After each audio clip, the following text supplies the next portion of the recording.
lasten laulutilaisuuteen, kiva kun pääsin paikalle. Me harjoitellaan monta suomalaista laulua ja yksi englanninkielinenkin laulu. Ja ensimmäinen laulu kertoo siitä, kuinka Jumala pitää huolta ihan taivaan linnuista. Ja ihmiset on vielä tärkeämpiä kuin ne taivaan linnut meidän Jumalalle. Ja meidän on mahdollista olla niin kuin se lintu siellä Jumalan kämmenellä. Jumala pitää meistä huolta. Ja me voidaan leikkiä tämä Jumalan kämmenellä laulu. Siinä me tehdään kämmen ja sitten siihen tulee lintu istumaan sun kämmen. Osataan tehdä tällä. Siellä on kämmen ja sitten pannaan lintu istumaan sun kämmen. Jos tämän osaat, varmaan se loppulaulukin menee hienosti. Joo, voidaan laulaa.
Jeesus puhuu usein sellaisella salakielellä.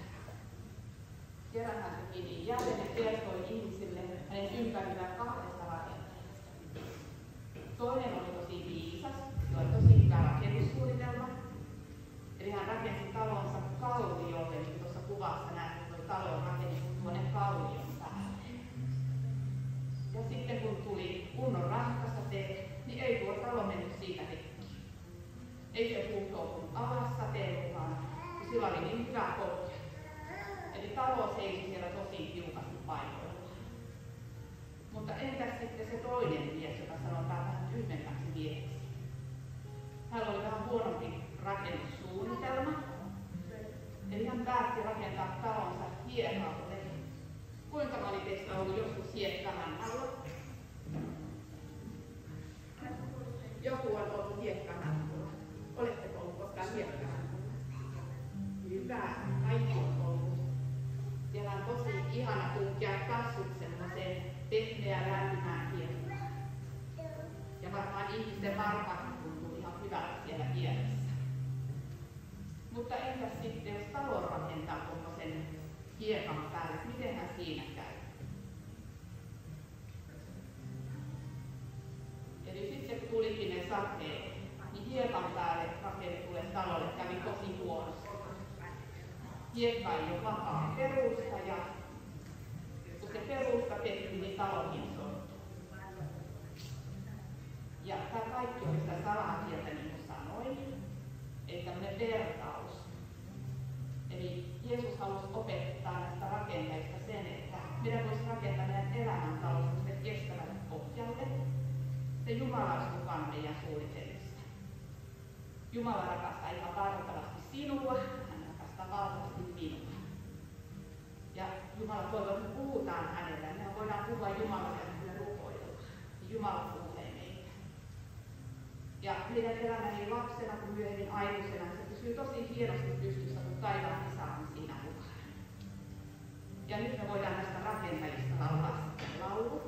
Ja voit seurata, täällä on animaatiokin siihen. Ja tää on englannin kielellä sitten tämä laulu.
aika monta teistä on joskus pelottanut.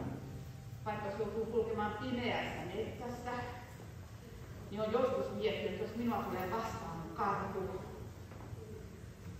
No, minä taidan itse olla karhu. Mutta jos ei ole sisko ja velikarhut ihan lähellä, niin joskus voi pelottaa. Ja silloin kun pelottaa, niin silloin me saadaan kuulla taivaan isälle. Ja Raamatussa puhutaan myös enkeleistä, jotka pitää huolta ihmisistä.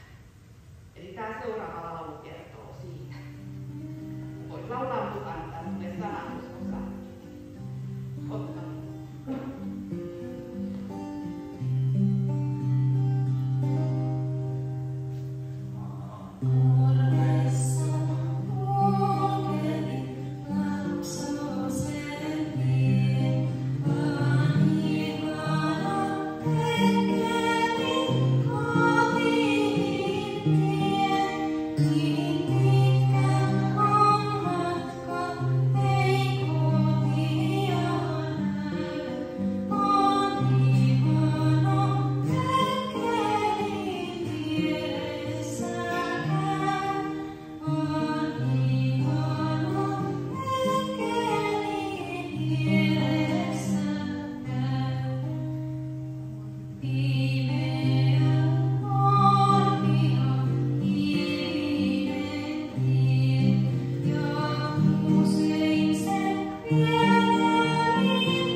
Taivaan Isä asuu siellä taivaan kodissa ja siellä asuu myös Jeesus.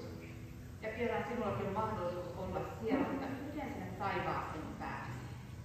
Olisiko pyörällä hyvä mennä, vai skuutilla, vai hevosella, tai miten se oikein onnistuu? Leikitään ja lauletaan tämä seuraava laulu, niin asia sitten meille selviää. Varmaan Hiljaisuus saa ihan nousta seisomaan ja leikkimään, koska tässä tarvitaan käsiä ja jalkoja. Mietitään eka, millä me päästään taivaaseen. Voidaan mietitään. Jos minä pääsen taivaaseen, pyörällä innosti kotiin, autolla maailman korkeimpilojen. Jos minä pääsen taivaaseen, lentokone tässäkö tarpeen on, laiva kun se tietysti yli on, hevosen kohonkin minä antainen. Jos minä pääsen taivaaseen, syttiin kun hylkää tunnustan, silloin minä taivaan ja muistan. Uskomalla Herraan Jeesukseen, pääsen minä varmasti taivaaseen. Tosi hienosti osasitte leikkiä. Millä me päästiin taivaaseen? No kun uskottiin Jeesukseen, uskotaan taivaan, että me päästään siis vieraaneen luokseen. Ihan totta. No me saadaan puhua taivaan isälle, mutta mitäs kaikkea taivaan isälle voi puhua? Tietysti ihan tavallisia asioita. Voi olla äidin tai isän puolesta tai pikkusiskon puolesta. Ja me voidaan myös rukoilla ihmisten puolesta, jotka on kaukana, jotka asuu muissa maissa. Ja seuraavassa laulussa tehdään näin. Eli siunaa koko maailmaa.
Teistä on joskus nähnyt elefantin nuorassa TV:ssä, ihan niin kuin oikeasti nähnyt elefantin.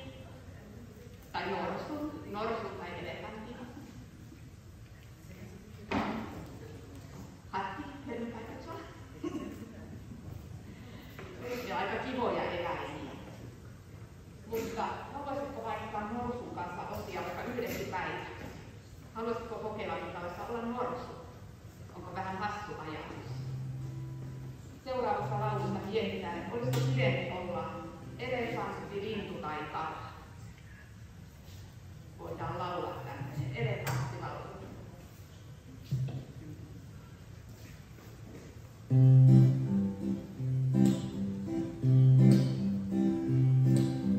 Jos minä olisin elefantti, silloin kärsällä pasonaa soittelisin, suihkun antaisin. Ja nostaisin sinut ilmaan ja selässä kalkaisin. Jos minä olisin elefantti. No kaikkein mieluummin ole mikä on sillä Jumala.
Niin, kyllä se on parasta olla juuri minä.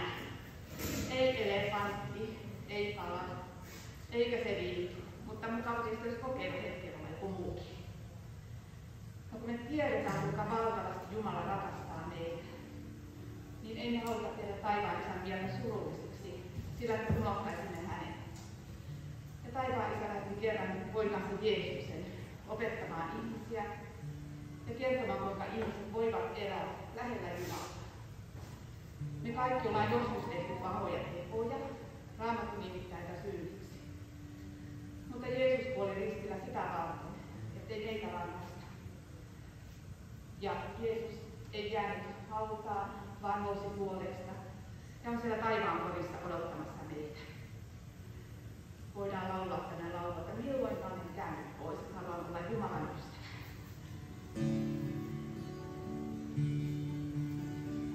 Tiedän, että puolestani kuoli hän, milloinkaan en käänny pois, halleluja. Tiedän, että puolestani kuoli hän, milloinkaan en käänny pois. Milloinkaan en käänny pois, halleluja. Milloinkaan en käänny pois. Tiedän, että Jeesus nousi haudastaan, milloinkaan en käänny pois, halleluja. Tiedän, että Jeesus nousi haudastaan, milloinkaan en käänny pois. Milloinkaan en käänny pois, halleluja. Milloinkaan en käänny pois. Tiedän, että sydämessäni asuu hän, milloinkaan en käänny pois, halleluja. Tiedän, että sydämessäni asuu hän, milloinkaan en käänny pois. Milloinkaan en käänny pois, halleluja. Milloinkaan en käänny pois. Tiedän, että Jeesus tulee takaisin, milloinkaan en käänny pois, halleluja. Tiedän, että Jeesus tulee takaisin, milloinkaan en käänny pois. Milloinkaan en käänny pois, halleluja.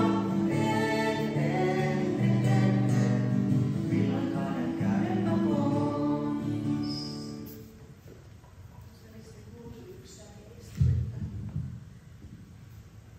Niin. Laulettiin, että milloinkaan en käynyt pois taivaan isän luota enkä Jeesuksen luota. Meillä on vielä yksi laulu jäljellä täällä. Taivaan isä kutsuu meitä tosi tärkeään tehtävään. Tässä maailmassa on sotia, on valehtelua, on kiusaamista. Ja sitä kutsutaan pimeydeksi. Siksi taivaan isän lapsia kutsutaan levittämään hyvyyttä, välittämistä, anteeksi antamista. Meitä kutsutaan majakan tehtävään. Eli jollain tavalla me voidaan tuoda valoa tähän maailman pimeyteen. Ja voidaan laulaa majakkalaulu. Ehkä tuon kiertossa kesto ainakin voidaan sitten yhtyä. Mitenkin sen kiertossa kesto sanat neljäästä? Anni vielä meille kertomaan. Majakaksi maailmaan. Siinähän se toistetaan. Eli majakaksi maailmaan, semmoista toistetaan, sinua tarvitaan. Pannaan täällä vielä yöymään.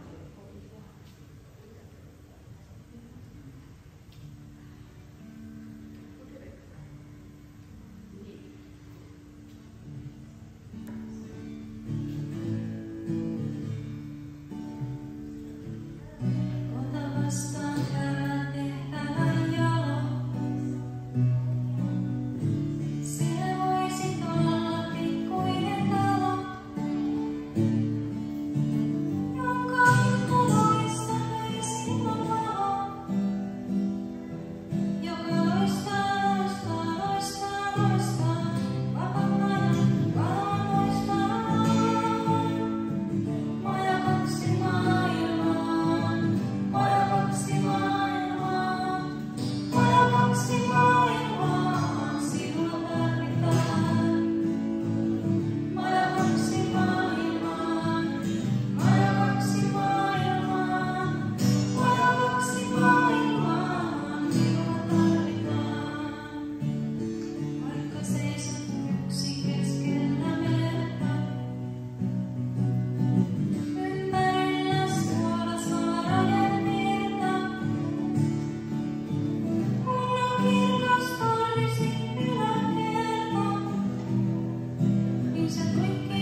haluat vielä jäädä, niin meillä on pyhäkoulupuolella me lasten hetki, missä on kertomuksia ja voi askarrella.